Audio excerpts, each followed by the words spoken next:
My mom needed to move in with us, and we needed to figure out a way to get her here. She had a home that she wanted to sell, but we didn't have the money to buy the materials or the labor to build her a place to live.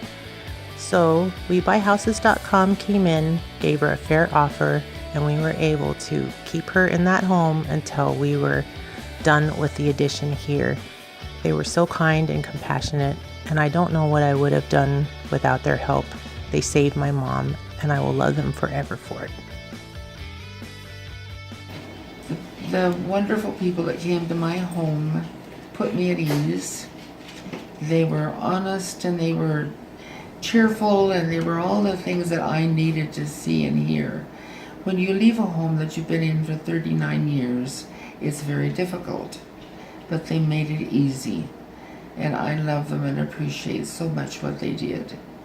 Sam has been more than kind, and I took it step by step, so I was at ease during the whole process, and vaguely knew what I was doing, because I've never sold a house before, and I won't again. I'm living with my daughter in her beautiful, beautiful addition to her house, and I will be here till I'm ready to go home.